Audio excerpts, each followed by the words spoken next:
What inspires change? What motivates us? It's what's inside that moves us. What moves you?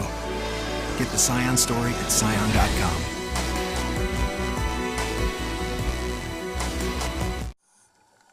A combination of factors seem to be causing an unusual island-wide phenomenon that is concerning the Guam Department of Agriculture and the University of Guam Marine Lab. Biologist Brent Tibbetts and Dr. Laurie Raimundo say coral bleaching usually happens annually, but it appears to be much worse this year.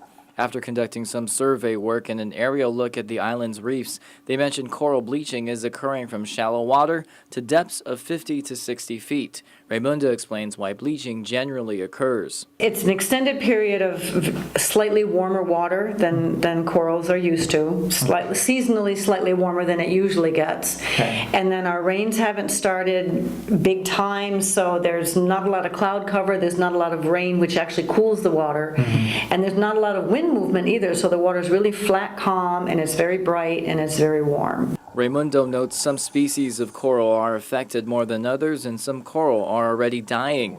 Tibbetts adds there's not much humans can do about the bleaching, but everyone can take preventative measures to reduce the stress on coral as much as possible.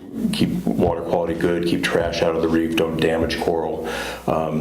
Do things to help keep the water clean for the rest of the year, and when these things come along that stress the corals, they're generally more able to deal with it and can recover from it more quickly. In the meantime, Raimundo adds they already tagged some coral colonies for monitoring and plans are in place for an ocean nursery in Petey. They are observing which coral have a better capacity to recover. Both are asking the public to look for signs of coral bleaching and to report it to either the UOG Marine Lab or Department of Agriculture. This is a group of proteins that are supposed to be sort of UV protecting, like sunscreen for them. And when they lose all of the brown color, those are the only pigments that are left. So sometimes you'll see screaming blue and purple colors. People think it's very pretty, but actually it means the coral is very thick. The more eyes out looking at this phenomena, and the better we can document it, the better informed any decisions will be that are made from that information. Josh Tikenko, PNC News.